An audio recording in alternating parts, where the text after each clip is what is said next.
This is a download from BFM 89.9, the business station.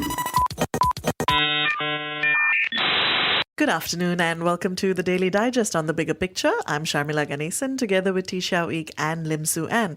As usual, we have two stories for you today. First up, research shows that we as a society might be valuing the wrong qualities when it comes to selecting leaders. And this might be putting incompetent men into positions of power. So we discuss this and what we should be aiming for instead. We have lots of thoughts about that, I'm sure. So think of the people that we always hold up as being great leaders. What are some of the common qualities that come to mind? Charismatic.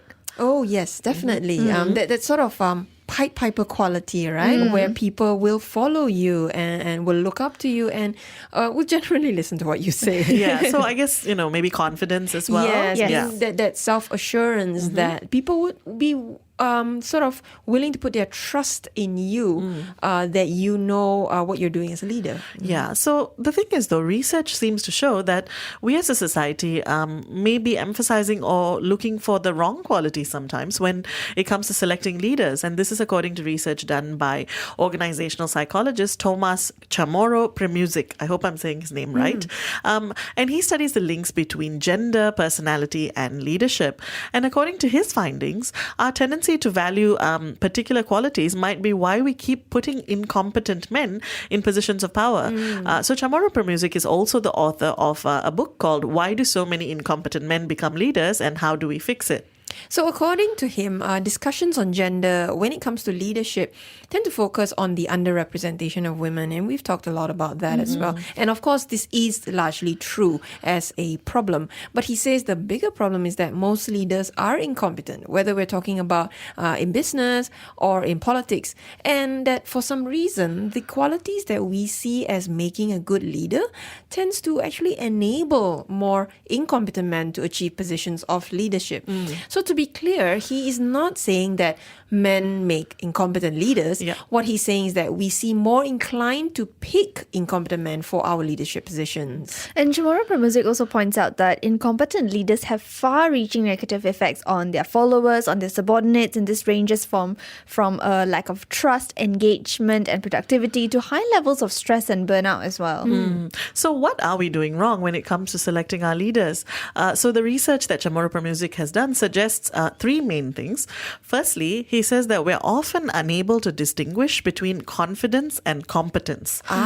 So we take one as equivalent to the other. So the confidence that something will get done is almost more effective than actually getting it done. So across cultures and countries, we have a tendency to associate confident people with being good leaders, as we were saying earlier as well. Even though there's actually little evidence that confidence actually translates into results. That's true, There's actually a pioneering study from 1982, which was later replicated in 2017, showing that people who projected confidence tended to be viewed as more competent, even when there's evidence that they weren't competent at all.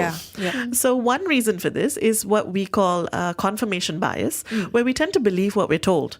And then once we already have that idea in our mind, we confirm this belief by selecting the information that supports that belief. Absolutely. So you only see parts of that particular leader that supports the idea that they're already confidence. competent. Yes. And so the second thing that we're doing wrong, actually, when it comes to picking leaders, according to Chamorro Premuzic, is our love for charismatic individuals. Oh no, another trait that we picked.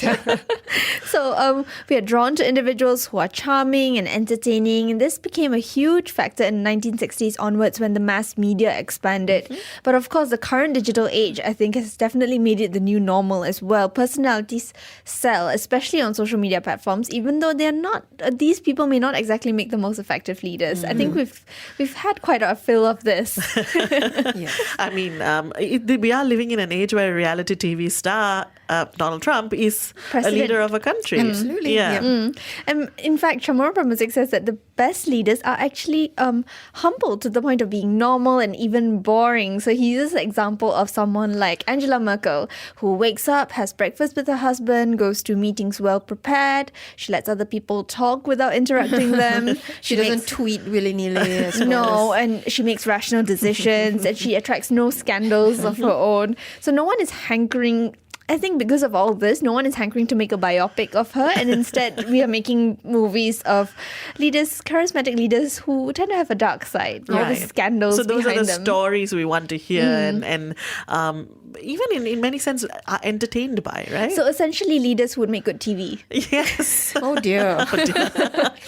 And the third reason we pick incompetent men as leaders is because we are actually drawn to narcissistic individuals, people with grandiose visions and an inflated sense of self-appeal to the parts of ourselves that are also narcissistic. And in this age of social media and reality TV, as you mentioned, Shamila, we associate self-obsession and self-promotion with confidence and fame and effectiveness, which actually is quite a blind spot. You know, in reality, narcissistic people make for leaders who lack empathy and self-control.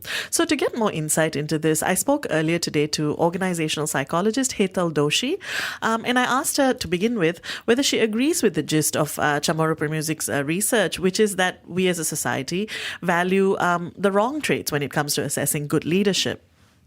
I don't think that the research is about what society values as wrong traits when it comes to assessing good leadership. I actually believe that as individuals and societies, we actually have and value a plethora of pretty good traits when it comes to what we want in our leaders. In fact, if you go to organizations, they almost have a list of 5 to 10 different traits that they would use as their selection criteria. And unfortunately, sometimes also when you look at that list of traits, you put them all together and you recognize that it is almost inhumanly impossible to meet that criteria. I think this research is actually talking about the biasness and maybe even our impulses when it comes to decision making as we chance upon or as we embark on the selection process of leaders. So what are the traits or dispositions of individuals that could maybe create some kind of biasness that makes us shift away from what is important in a leader versus what we tend to suddenly like in a person and kind of nudges us into choosing them. So things like charisma becomes a very sexy trait of sorts that lures us into making exceptions for the person and also prevents us or minimizes the importance of other traits when it comes to selection. So apart from charisma, there are many other ways of beings in an individual, both from a leadership perspective as well as the evaluator, that decreases our objectivity. So all of this kind of mounts down to likability.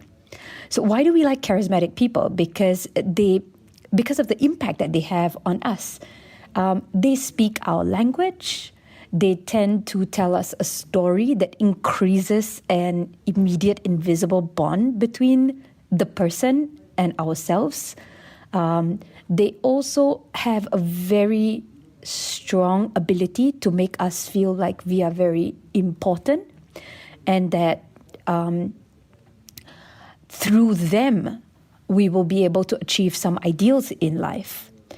Apart from charisma, there are many other points of likability that make us choose somebody and sometimes impulsively as well. According to research, one of the major reasons why we like somebody is because of their good looks.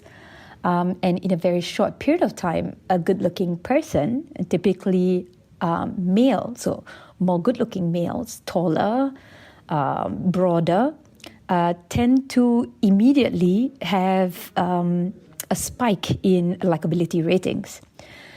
So not only is it more male and good-looking, it would also be with regards to race, potentially even religion, potentially even to the educational background that they've had, to their marital status, to whether they have kids or not.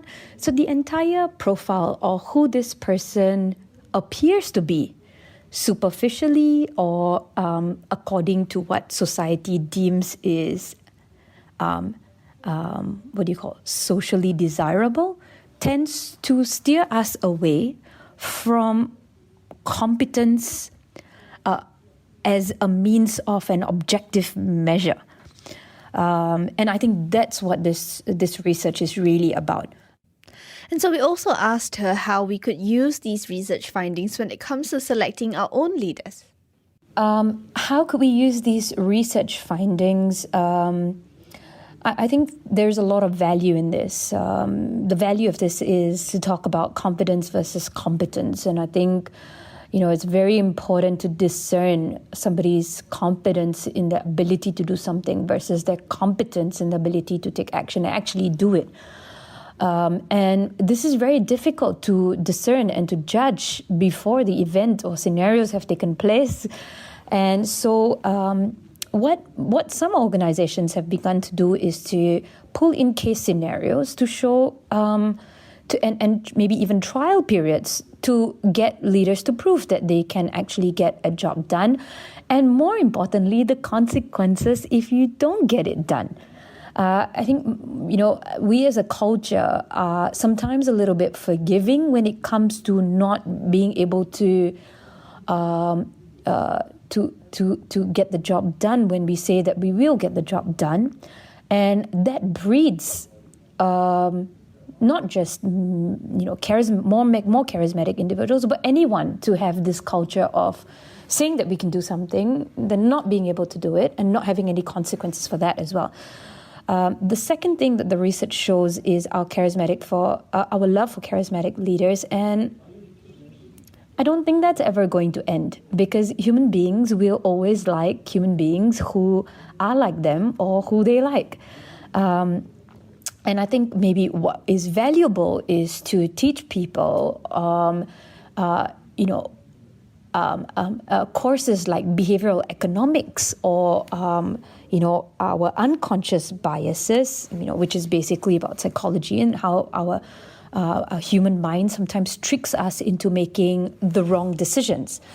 And knowing that our mind and our the way that we are as human beings sometimes tricks us and that causes problems for ourselves can be extremely valuable and a painful enough point for ourselves to then choose differently when it comes to our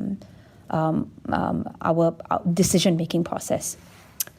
The third finding in this is that we do enjoy or we do become attracted to people who not necessarily are narcissistic. I mean, it could be just someone who has a vision that actually taps into our vision or our own narcissism about how the world can and should be.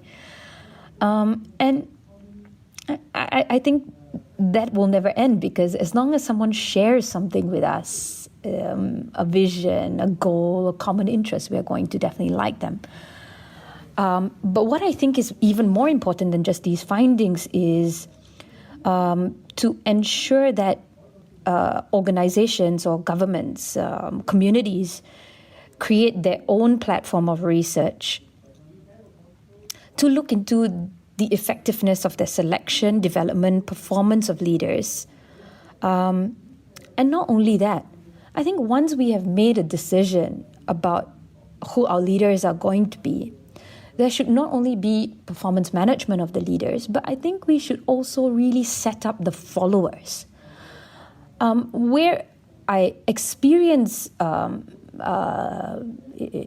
organizations or societies these days is that we just simply don't also have a group of constructive and value-adding followers who continue to help to set leaders up for success, or to take right corrective action when they are not doing their job. So I think it is not only about building or setting up leaders for success, But I think it's also making sure that we have the right kind of followers who continue to make sure that the vision or the promises are achieved.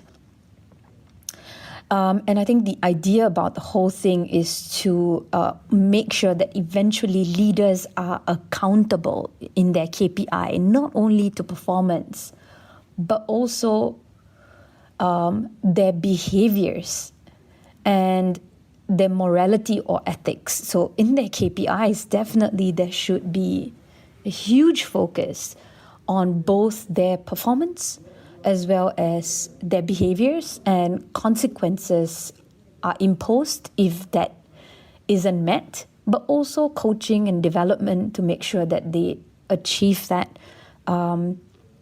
Because ultimately, we want a scenario where we are progressive and progressing and setting everybody up for success. And I guess that's basically the point that I think is most valuable or important in building up societies, organizations, and individuals going forward. That was organizational psychologist Hetal Doshi sharing her thoughts on how we can maybe be doing a better job when we select our leaders.